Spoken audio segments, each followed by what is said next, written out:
সূরা তাওবা আল্লাহ পাক বলছেন, ফা ইন তাওয়াল্লাউ ফাকুল হাসবিয়াল্লাহু লা ইলাহা ইল্লা হুয়া আলাইহি তাওয়াক্কালতু ওয়া হুয়া রাব্বুল আরশিল আযীম। তারা যদি তোমার থেকে মুখ ফিরিয়ে নেয়, তুমি বলো লা ইলাহা ইল্লাল্লাহ, আল্লাহ ছাড়া কোনো উপাস্য নাই, সে আমি আল্লাহর উপরই ভরসা করলাম, তিনি হচ্ছেন আরশে আজিমের রব। সুবহানাল্লাহ। অগ্নিকুণ্ডে নিক্ষিপ্ত হয়েছিলেন, যেটা ঐতিহাসিকভাবে স্বীকৃত, সারা পৃথিবীর মানুষ জানে। তাকে আগুন নিক্ষিপ্ত হতে হয়েছিল। সে আগুনে নিক্ষিপ্ত হতে গিয়ে সেই সময়ে শুধু উনি একা ছিলেন তাওহীদের পক্ষে, আর গোটা জাতি ছিল তার বিপক্ষে। এমনকি পিতা মাতাও, পরিবারের সদস্যরাও ছিল ইব্রাহিম নবীর। ইব্রাহিম আলাইহিস সালাম বাবাকে বলছিলেন, ইয়া আবাতি ইন্নী ক্বাদ জাআনি মিনাল ইলমি মা লাম ইয়াতিকা, বাবা তোমার কাছে সঠিক রাস্তার জ্ঞান নাই, তুমি আমার অনুসরণ করা জান্নাত পেয়ে যাবা। কিন্তু বাবা সেদিন ইব্রাহিম নবীর কথা মানেন নাই। কিয়ামতের ময়দানে ইব্রাহিম আলাইহিস সালাম, রাসূল সাল্লাল্লাহু আলাইহি ওয়াসাল্লাম বলছেন, কিয়ামতের ময়দানে ইউহশারুন নাস ইয়াওমাল কিয়ামাতি হুফাতান উরাতান গুরলান, কিয়ামতের ময়দানে সমস্ত মানুষগুলি উলঙ্গ অবস্থায় দাঁড়াবে, কাফরবিহীন সবাই দাঁড়াবে হাসরে। সর্বপ্রথম আল্লাহ ইব্রাহিম নবীকে নিজে কাপড় পরাইয়া দিবেন, তার উপরে বেহেশতের নূরের সামিয়ানা থাকবে, নূরের ঝলকের মধ্য দিয়ে ফেরেশতাদের গার্ড অফ অনারের মাধ্যমে তিনি যখন জান্নাতের দিকে রওনা করবেন, ওনার বাবা সামনে পড়ে যাবে। তখন বাবা ছেলেকে দেখা মাত্রই চিনে ফেলবে, বলবে, ইব্রাহিম তুমি আমার সন্তান, আজকে তোমার এত সম্মান, এত মর্যাদা, এত ইজ্জত, আর আমার হাতে হ্যান্ডকাপ, পায়ে বেড়ি আমাকে জাহান্নামে নিয়ে যাওয়া হচ্ছে। বাবা হিসাবে তো ছেলের কাছে আবদার করতেই পারি, তুমি দেখো না আজকে আমার একটু মুক্তির ব্যবস্থা করা যায় কিনা। তখন ইব্রাহিম নবী বলবে, বাবা সেই দিনের কথা কি মনে আছে? আমি বলছিলাম আমার কাছে একটা এলেম আছে, সঠিক রাস্তা আছে, যেটা তোমার কাছে জাতির কাছে নাই, সেদিন তো আমার কথা শোনো নাই। বাবা বলবে, সেদিন ভুল করেছিলাম, আজকে অন্তত কিছু একটা করো। ইব্রাহিম আলাইহিস সালাম বাবার প্রতি দরদ হবে। তখন তিনি আল্লাহরে বলবেন, আল্লাহ আপনি বলছেন যে হাসরের ময়দানে আমারও অপমান করবেন না, কি করবেন না? লা তাহজানি ইয়াওমাল কিয়ামা, কিয়ামতে আমারও অপমান করবেন না। তা আমার যদি অপমান করতে নাই চান, তো আব্বার ব্যাপারে কিছু একটা করা যায় না। ইব্রাহিম নবী ডাইরেক্ট আল্লাহরে বলবেন না যে আল্লাহ আমার আব্বারে মাফ কইরা দেন, এই কথা তিনি হাসরে আল্লাহরে সরাসরি বলবেন না। কেন? কারণ তিনি ভালো করে জানেন মুশরিকের জন্য আল্লাহর জান্নাত হারাম। বাবা তো মুশরিক, তাই মুশরিকের জন্য জান্নাতের দোয়া তিনি করবেন না। তিনি বুঝাইবেন যে আল্লাহ আপনি বলছেন আবার অপমান করবেন না। এখন বাবার হাতে হ্যান্ডকাপ, আর ছেলে হচ্ছে জান্নাতের সর্দার, তো ছেলের তো ইজ্জত থাকে না। তা আমার যদি ইজ্জত দিতেই চান, অপমানের হাত থেকে বাঁচাইতেই চান, তাহলে বাবারে কি করা লাগে? ক্ষমা করে দেওয়া লাগে। ইব্রাহিম নবী সরাসরি কথাটা না বলে কি বলছেন? একটু ঘুরিয়ে বলছেন। বুদ্ধি কি আল্লাহর বেশি না ইব্রাহিম নবীর বেশি? আল্লাহর বেশি। আল্লাহ বলবেন, ইব্রাহিম আমি তোমার অপমান করতে চাই না, আবার মুশরিকেরও জান্নাত দিতে চাই না। তুমি নিচের দিকে তাকাও, নিচে তাকিয়ে দেখবেন একটা শুকর পড়ে আছে, বাবা আর নাই। তার মানে চোখের পলকে ইব্রাহিম নবীর বাবাকে আল্লাহ শুকর বানিয়ে দিবেন, শুকর হিসাবে জাহান্নামে ঢুকিয়ে দিবেন। বাপ থাকলে তো মায়া লাগতো, বাপই তো নাই, হয়ে গেছে শুকর, এখন আর মায়া কিসে? তো ইব্রাহিমকেও অপমান করা হলো না, মুশরিকেরও আর জান্নাত দেওয়া। সেই সময় সবাই ছিল, যখন ওনাকে আগুনে নিক্ষেপ করা হচ্ছে, সবাই ছিল ওনার বিরোধী। এমনকি ইমাম সুদ্দি বলছেন যে সেই সময় যদি কোনো মহিলা অসুস্থ হতো, তাইলে সে মান্যত করতো যে আমি যদি সুস্থ হই, দেবতার নামে ইব্রাহিমকে আগুনে পোড়ানোর জন্য এক বোঝা লাকড়ি দিব। কি মান্যত করতো? তাইলে ইব্রাহিম তাদের কি পর্যন্ত জাতীয় দুশ্মন হলে, সেই সময় নারীরা পর্যন্ত সুস্থ হওয়ার জন্য ওনাকে আগুনে পোড়ানোর জন্য কিসের মান্যত করত? লাকড়ির মান্যত করত। কত বড় জাতীয় দুশ্মন তিনি ছিলেন। ইব্রাহিম আলাইহিস সালামকে আগুনে ফেলে দেওয়ার জন্য তারা হাজারো আয়োজন করলো, কিন্তু আগুনের লিলিহান শিখেছিল প্রায় 1 মাইল বেশি। পুরা জাতে মিলে লাকড়ি দিয়েছে, বিশাল বড় কূপ খনন করেছে। বলা হয়েছে আগুনের লিলিহান শিখা উপরে এতটা উড়ে গিয়েছে, আকাশে পাখি পর্যন্ত গেলে এটা জ্বলে পড়ে যেত। 1 মাইল এরিয়ার ভিতরে লাকড়ি দিছে পুরা জাতি। আপনি বুঝেন না যে মান্নত করে, তাইলে কি পর্যন্ত লাকড়ি সেখানে জমা হয়েছে। আগুন জ্বালানো হলো, কিন্তু লেলিহান শিখার তীব্রতা এত বেশি, আগুনের তীব্রতা এত বেশি যে এটার কাছে যাওয়া যায় না। তা ওনারা আগুনে ফেলবে কি করে? এমন সময় শয়তান দেখলো যে আগুনে যদি ইব্রাহিমকে ফেলাই না যায় তাইলে তো আর এই উদ্দেশ্য সফল হলো না। সে গিয়ে বুদ্ধি দিয়েছে একটার মাথায়, এর নাম ছিল হামান কুর্দি। তার মাথায় গিয়ে বুদ্ধি দিয়েছে যে একটা সড়ক তৈরি করা যায় কিনা, যেটাকে মিনজানিক বলে। মিনজানিক মানে গাছের মাধ্যমে একটা সড়ক তৈরি করে। এই হামান কুর্দিকে নমরুদকে বুদ্ধি দিল যে আমরা যেহেতু আগুনের কাছাকাছি গিয়ে ইব্রাহিমকে আগুনে ফেলতে পারি না, কাজেই দেখো একটা সড়ক মিনজানিক তৈরি করে মিনজানিকের মাথায় ওনাকে বসায়া গাছের মাধ্যমে সড়ক ঘুরাইয়া আগুনে ফেলা যায় কিনা। কথা বুঝতেছেন কিনা? যেটা ইখতার উদ্দিন মোহাম্মদ বখতিয়ার খেলজি সিন্ধু বিজয়ের সময় ব্যবহার করছিলেন। এই হামান হযরত ইব্রাহিম নবীর সাথে মিনজানিক আবিষ্কার করে আল্লাহর খলিলকে আগুনে পড়তে সহযোগিতা করেছে। নাউজুবিল্লাহ বলবেন না? আমার প্রিয় সুদীপ, ইব্রাহিম আলাইহিস সালাম যখন মিনজানিকে এখন তো বানানো হলো, 3 জন লোক মাটির নিচে ডাবতেছে। এর ভিতরে হামান একজন, সে যদিও আল্লাহর শাস্তি পেয়েছে, কিন্তু মিনজানিক তৈরি হয়ে গেছে। মিনজানিকের মাথায় ইব্রাহিম নবীর সড়কের ভিতরে সরানো হলো, কিন্তু ফেরেশতারা গিয়ে সড়ক ধরে রাখছে, ইব্রাহিম নবীর আগুনে ফেলানো যায় না। তাৎক্ষণিক শয়তান নমরুদরে পরামর্শ দিল, এখানে কিয়ামত পর্যন্ত চেষ্টা করলো, ইব্রাহিমকে আগুনে ফেলানো যাবে না। কয় কেন? কয় ফেরেশতারা এটা ধরে রাখছে। কি করা লাগবে? কয় একটা কাজ করো, কিছু নারীদেরকে এনে উলঙ্গ অবস্থায় এখানে রেখে দাও, তাহলে ফেরেশতারা উলঙ্গ মানুষ দেখতে পারে না। ফেরেশতা চলে গেলে অনায়াসে ইব্রাহিম আগুনে পড়ে যাবে। কিছু নারীদেরকে উলঙ্গ অবস্থায় নমরুদ সেখানে রেখে দিল। ওই নারীরা উলঙ্গ অবস্থায় ড্যান্স দিল, নাচলো, নৃত্য পরিবেশন করলো। নমরুদ জাতীয় বীরঙ্গনা হিসাবে ওদেরকে জাতীয় বীরঙ্গনা হিসাবে পরিচয় দিয়ে কপালে টিপ দিয়া দিল। এটা একটা তাফসীরের মধ্যে পেয়েছি। নমরুদ বলল, তোমরা যারা আমার এই বিপদের সময় আমার হেল্প করছো ইব্রাহিমকে আগুনে ফেলতে, যাও তোমাদের পুরস্কার হিসাবে কপালে টিপ দিলাম। এই জন্য মুসলিম নারীদের জন্য কপালে টিপ দেওয়া হারাম। কথা বুঝতেছেন কি না? কি দেয়? কপালে টিপ দেয় না, এটা হারাম। এখান থেকে আসছে এটা। চলে গেল ফেরেশতা, সড়ক ঘুরাইয়া ইব্রাহিম নবীকে আগুনে ফেলানো হচ্ছে। ঠিক এই সময় ইব্রাহিম নবী পৃথিবীর প্রথম ব্যক্তি হিসাবে একটা শব্দ উচ্চারণ করলেন, যে শব্দটা বুখারীতে আসছে, আল্লাহর অনেক পছন্দনীয় বাক্য। ইব্রাহিম তাৎক্ষণিক বললেন, হাসবুনাল্লাহু ওয়া নি'মাল ওয়াকিল। আল্লাহু আকবার বলেন। পুরা জাতি বিভক্কে, বাবা বিভক্কে সড়ক বানানো হলো আগুনে ফেলতে। নারীরা এসে হেল্প করলো, নমরুদ তাদের কপালে টিপ দিয়া বীরঙ্গনা নারী হিসেবে সম্মান দিল। কেউ ওনার সাথে নাই। এখন উনি কি করবেন? আশ্রয় চাইলেন কার কাছে? উনি বললেন, হাসবুনাল্লাহু ওয়া নি'মাল ওয়াকিল। রাসূল বলেন, ইব্রাহিম নবীর আগে এই শব্দটা পৃথিবীর আর কেউ বলে নাই। হাসবুনাল্লাহু ওয়া নি'মাল ওয়াকিল, নি'মাল মাওলা ওয়া নি'মান নাসির। সাহায্যকারী হিসাবে, আশ্রয়স্থল হিসাবে একমাত্র আল্লাহই যথেষ্ট। সূরা তাওবা আল্লাহ পাক বলছেন, ফাইন তাওয়াল্লাউ ফাকুল হাসবিয়াল্লাহু লা ইলাহা ইল্লা হুয়া আলাইহি তাওয়াক্কালতু ওয়া হুয়া রাব্বুল আরশিল আযীম। তারা যদি তোমার থেকে মুখ ফিরিয়ে নেয়, তুমি বলো লা ইলাহা ইল্লাল্লাহ, আল্লাহ ছাড়া কোনো উপাস্য নাই, সে আমি আল্লাহর উপরই ভরসা করলাম, তিনি হচ্ছেন আরশে আজিমের রব। সুবহানাল্লাহ। তার উপর আমি তাওয়াক্কুল করলাম। তাওয়াক্কুল করতে হবে কার উপরে? কথা বলেন না, কার উপরে?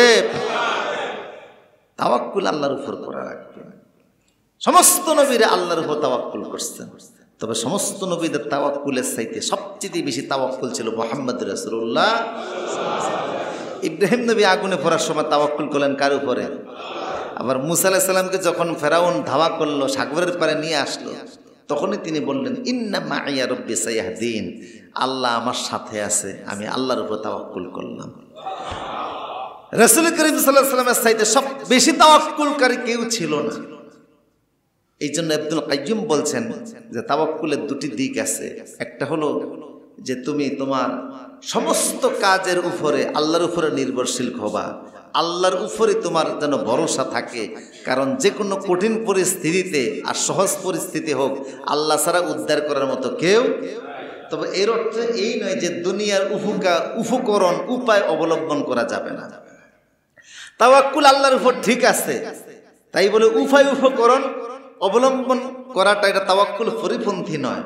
আপনি যদি মনে করেন যে আল্লাহর উপর তাওয়াক্কুল করছি, ঘরে বসে আছি, আল্লাহ খাওয়াবে, আল্লাহ পড়াবে, আল্লাহ সব কিছু করবে, এটা না।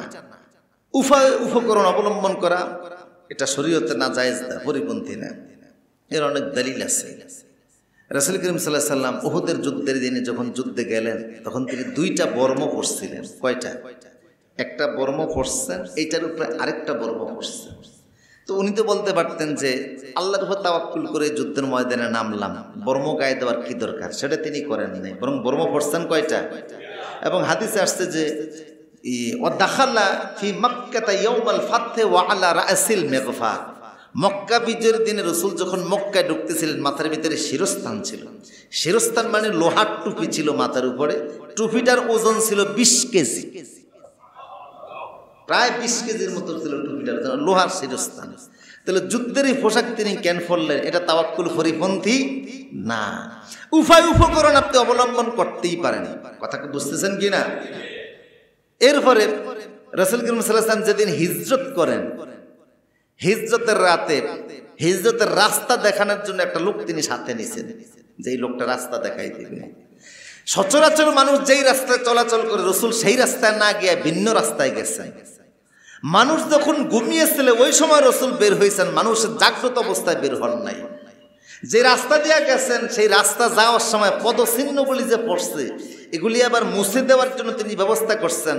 আবু বকর রাদিয়াল্লাহু আনহু ছেলে আব্দুর রহমানকে বলছে, তুমি ছাগল নিয়ে যাবা, তো ছাগলগুলি যদি এই রাস্তায় হাঁটে পায়ের চিহ্ন আর থাকবে না। কথা বুঝতেছেন কিনা আপনারা? এগুলি উপকরণ। আমি আল্লাহর উপর তাওয়াক্কুল করে হিজরতে রওনা দিলাম, কিন্তু আমি যে সাথে লোক নিছি, আমি যে পদচিহ্নগুলি মুছে ফেলছি, এটা তাওয়াক্কুল পরিপন্থী না। কিছু মানুষ আছে মনে করে যে আল্লাহর উপরে তো তাওয়াক্কুল করছি, আল্লাহ খাওয়াবে, আল্লাহ সব কিছু করবে। হ্যাঁ, আল্লাহ খাওয়াবে, আল্লাহ সব কিছু করবে, কিন্তু আপনার কাজ করা লাগবে। কথা বুঝতেছেন কিনা? আল্লাহ রাসূল সাল্লাল্লাহু আলাইহি ওয়াসাল্লাম বলছেন যে লাউ তাওয়াক্কালতুম আলা তাওয়াক্কুলিহি লারাযাকাকুম কামা ইয়ারযুকুত তাইর।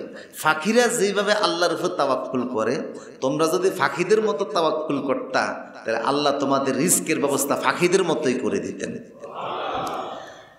তারা সকালবেলা খালি ফেটে তাকতু খিসামান ও তারুহু বাতানান, সকালবেলা ফাঁকিগুলি খালি ফেটে বের হয়ে যায়, আবার সন্ধ্যার সময় ভরা পেটে বের হয়ে চলে আসে। আচ্ছা, ফাঁকিগুলি যদি বলে যে আমরা আল্লাহর উপর তাওয়াক্কুল করলাম, আমরা বাসা থেকে বের হব না, তাইলে কি আর ফেট ভরতো?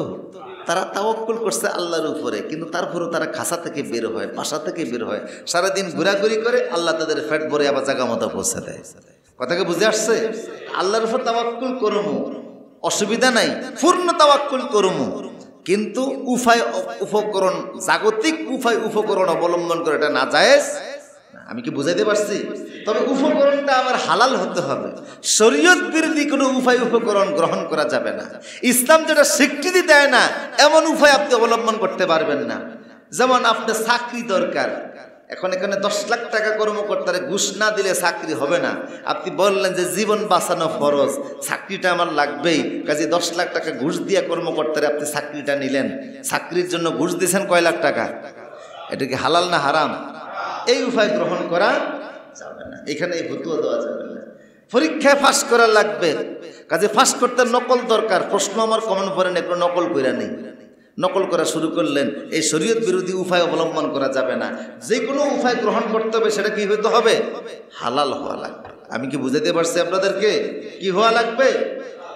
হালাল উপকরণ যদি দুর্বল হয়, আল্লাহর পক্ষ থেকে সাহায্য চলে আসবে। যেমন হযরত মরিয়ম আলাইহিস সালাম, কোরআনে আছে, মরিয়ম আলাইহিস সালামের গর্ভে সন্তান প্রসব হয়েছে। বাচ্চা যখন মায়ের পেট থেকে দুনিয়াতে আসে মায়েদের খিদা লাগে সম্ভব। একদিকে মরিয়ম দুর্বল, কিছুক্ষণ আগে সন্তান প্রসব হয়েছে, প্রচণ্ড দুর্বল, কিন্তু তারে যে এক গ্লাস পানি দিবে, একটু খাবার দেবে, এই সময় কেউ তার পাশে নাই। কিন্তু আল্লাহ পাক মরিয়মকে বললেন, মরিয়ম ও হুজ্জি ইলাইকি বিজিজ ইন নাখলাতে তুসাকাদ আলাইকা রুতাবান জানিয়া, মরিয়ম তোমার পাশে যে খেজুর গাছটা আছে একটু ঝাঁকানি দাও, আমি আল্লাহ তরুতাজা খেজুর তোমার কোলের ভিতরে নিক্ষেপ করে দিব। আচ্ছা আপনারা বলুন, খেজুর গাছের গোড়া শক্ত না নরম? মহিলার কিছুক্ষণ আগে বাচ্চা হয়েছে, দুর্বল শরীর, এই শরীর নিয়ে এই খেজুর গাছের ধাক্কিয়ে খেজুর পারা যায়? কথা না, দাঁড়ানোর ক্ষমতাও নাই, ধাক্কাইলো গাছ নড়বে না। এখন আল্লাহ ইচ্ছে করলে এই কথাটা না বলে উপর থেকে খেজুর তো এমনি ফেলতে পারতেন। আল্লাহ বলছেন না, তোমার উপায় তুমি অবলম্বন করো, তুমি একটু ধাক্কা দাও, তোমার ধাক্কাটা দুর্বল কিন্তু তুমি চেষ্টাটা করো, উপর থেকে আমি আল্লাহ খেজুর নিজেই ফেলে দিই। তাহলে বান্দার কি করা লাগবে? চেষ্টা করা। আস-সা'য়ু মিন্না ওয়াল ইতমামু মিনাল্লাহ, আমাদের পক্ষ থেকে চেষ্টা, আল্লাহর পক্ষ থেকে আসবে পরিপূর্ণতা। কাজী ইব্রাহিম আলাইহিস সালাম তাওয়াক্কুল করছেন কার উপরে? হ্যাঁ, যখন কোনো উপায় থাকবে না তখনও তাওয়াক্কুল আল্লাহর উপরে, উপায় থাকার পরেও তাওয়াক্কুল সর্বাবস্থা আল্লাহর উপরে। আপনার চেষ্টাটা আপনি করতে থাকবেন। ইব্রাহিম নবীর এখানে কিছু করার ছিল না, তিনি কি করবেন? পুরা জাতি ওনার বিপক্ষে, উনি কয়জন? তাই উনি বললেন, পড়েন, হাসবুনাল্লাহু ওয়া নি'মাল ওয়াকিল, হাসবুনাল্লাহু ওয়া নি'মাল ওয়াকিল। এই দোয়া তিনি পড়লেন, আগুনে নিক্ষিপ্ত হয়ে গেলেন। সুবহানাল্লাহ পড়েন। জি ইব্রাহিম আলাইহিস সালাম আগুনে নিক্ষিপ্ত হলেন, দুনিয়ার সমস্ত প্রাণীরা, ইবনে মাজাহ শরীফের হাদিস, ইন্না ইব্রাহিমা লাম্মা উলকিয়া নারা লাম তাকুন দাব্বাতুন ফিল আরদি ইল্লা আতফাআতিন নার। ইব্রাহিম আলাইহিস সালাম যখন আগুন নিক্ষিপ্ত হয়ে গেল, গোটা জাতি ওনার বিপক্ষে, মানুষ ওনার বিপক্ষে, সব নমরুদের পক্ষে, কিন্তু আল্লাহর পৃথিবীতে যত প্রাণী ছিল সমস্ত প্রাণীরা ইব্রাহিম নবীর পক্ষে। পৃথিবীর সব প্রাণীরা আগুন নিবানোর জন্য চেষ্টা করতে লাগলো। সুবহানাল্লাহ। সমস্ত প্রাণীরা কি নিবাইতেন? আগুন নিবানোর জন্য রাসূল বলেন চেষ্টা করতে লাগলো, ইল্লাল ওয়াজাব, একটা প্রাণী ছাড়া। ওই প্রাণীটার নাম হলো গিরগিটি। চিনেন আপনারা? কাকলাস, খাঁটি বাংলায় বলে কাকলাস, গিরগিটি। এই প্রাণীটা ছাড়া পৃথিবীর সব প্রাণী আগুন নিবানোর জন্য চেষ্টা করতে লাগলো। এই জন্য আমার নবী সাল্লাল্লাহু আলাইহি সাল্লাম বেকাতলিহা, আল্লাহর নবী বলছেন তোমরা গিরগিটি যেখানে পাবা সেখানে হত্যা করবা। কানা ইয়ানফুকু আলা ইব্রাহিম, কারণ ইব্রাহিম নবীর আগুন বৃদ্ধির জন্য সে ফু পর্যন্ত দিয়েছিল। হ্যাঁ, ফু দিয়েছে। আচ্ছা আপনারা বলুন তো, গিরগিটির ফুয়ে আগুন বাড়বেও না? এর ফুয়ে কি আসে যায়?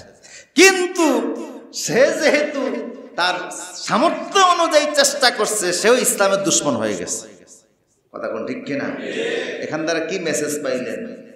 যে আপনি সামর্থ্য যতটুকু আছে ইসলামের পক্ষে থাকেন, কিচ্ছু করতে পারবেন, একটা স্লোগান দিয়েও ইসলামের বিপক্ষে যেতে পারবেন না। আল্লাহর গজব আছে না নাই? রাসূল বলেন গিরগিটি কাকলার যেখানে বাবা সেখানে হত্যা করবা। এই জন্য আয়েশা সিদ্দিকার সাইবা বলেন যে আমি আয়েশা সিদ্দিকার ঘরে প্রবেশ করে দেখি ওনার ঘরে একটা বর্ষা। কি বর্ষা? তা আমি জিজ্ঞেস করলাম, আয়েশা এই বর্ষাটা কেন রাখছেন? উনি বলেন যে গিরগিটি কাকলা হত্যা করার জন্য। কয় কেন? কয় তুমি কি জানো না, আল্লাহ নবী সাল্লাল্লাহু আলাইহি ওয়াসাল্লাম বলছেন যে এটা ইব্রাহিম নবীর আগুন বৃদ্ধির জন্য ফু দিছিল, এই জন্য রসুল্লাহ বলছে এটাকে কি করার জন্য? এমনিতে আল্লাহ রসুল বলছেন যে যত প্রাণী মানুষের জন্য ক্ষতিকর সমস্ত প্রাণী হত্যা করা যায়। যেই সকল প্রাণী মানুষের জন্য কি আর দুরারু ইউজাউ, যে সকল প্রাণী ক্ষতিকর সেগুলো হত্যা করা যাবে। গিরগিটি বিশেষভাবে হত্যার কারণ হলো যে এটার লেজের ভিতরে এমন কিছু লালা এবং জীবাণু থাকে যেটা খাদ্যের ভিতরে পড়লে মানুষের জীবনও ধ্বংস হইতে পারে। আর এটা ইব্রাহিম নবীর আগুন বৃদ্ধির জন্য কি দিছিল? তবে 4টা প্রাণী কখনো হত্যা করবে না, এটা রসুল নিষেধ করছেন। 4টা প্রাণী রসুল হত্যা করতে নিষেধ করছেন, যেটা তোমরা করবা না। আমার নবী সাল্লাল্লাহু আলাইহি ওয়াসাল্লাম নাহা রাসূলুল্লাহ সাল্লাল্লাহু আলাইহি ওয়াসাল্লাম আন-নাকতালা বিআরবা'in মিনাদ দাওয়াব, 4টা প্রাণী রাসূল হত্যা করতে নিষেধ করছে। তার ভিতরে একটা হলো আন-নামলাতু, পিঁপড়া। পিঁপড়া হত্যা করতে রাসূল কি করছে? নিষেধ করছে। এটা মানুষের জন্য অনেক উপকারী। কি উপকারী? পিঁপড়ার একটা কাজ হলো 24 ঘন্টা আলেমদের জন্য দোয়া করে। কাদের জন্য? আলেমদের জন্য দোয়া করে, সে দোয়া করে তাসবিহ পড়ে। রাসূল সাল্লাল্লাহু আলাইহি সাল্লাম বলছেন পিঁপড়া আলেমদের জন্য দোয়া করে। কোনো আলেম যখন এলেম অর্জন করে, মাদ্রাসায় পড়ে, মাদ্রাসায় পড়ায়, এলেম অর্জন করে, দ্বীনের চর্চা করে, তখন তার জন্য পৃথিবীর অন্য অন্য প্রাণীর পাশাপাশি হাত্তান নামলতে বিহুজ্জাতিহা, পিঁপড়া গর্তের ভিতরে বসে বসে আল্লাহর কাছে প্রার্থনা করতে থাকে। তো যেই পিঁপড়া আলেমদের জন্য দোয়া করে, ওরা হত্যা করতে যাইও না, করো না, যদি প্রয়োজন না হয় ওরে মেরো না। 2 নম্বর হলো মৌমাছি। 2 নম্বর কি? মৌমাছি। এটা হত্যা করো না। বিজ্ঞানী আইনস্টাইন বলছেন যে পৃথিবীর 70% 100 ভাগের ভিতরে 70 ভাগ চাষাবাদী ফসল টিকে একমাত্র মৌমাছির কারণে। আমরা যত ফসল চাষ হয় তার 70 ভাগ টিকে কিসের কারণে? কারণ সে পরাগায়ন করে, সে পরাগায়ন করে, এক জায়গার থেকে আরেক জায়গায় রেণু সে বহন করে। এই জন্য আইনস্টাইন বলছেন যে যদি পৃথিবীতে কোনো মৌমাছি না থাকে, পৃথিবীর সব মানুষ শেষ হয়ে যাইবে মাত্র 4 বছরে। কারণ পৃথিবীতে কোনো মৌমাছি নাই, পৃথিবীর মানুষ শেষ হইব কয় বছরে? সব মানুষ, সমস্ত মানুষ নিশ্চিহ্ন হয়ে যাবে 4 বছরে। মৌমাছির এত উপকারিতা, এটা অত্যন্ত ব্যস্ত একটা প্রাণী। 1 পাউন্ড মধু তৈরি করতে প্রায় 550 মৌমাছির 20 লাখ ফুলের উপর বিচরণ করা লাগে। এবং আমি পাইছি এক বইয়ের ভিতরে যে 1 পাউন্ড মধু সংগ্রহ করতে একটা মৌমাছিকে প্রায় 14.5 লক্ষ কিলোমিটার দৌড়ানো লাগে।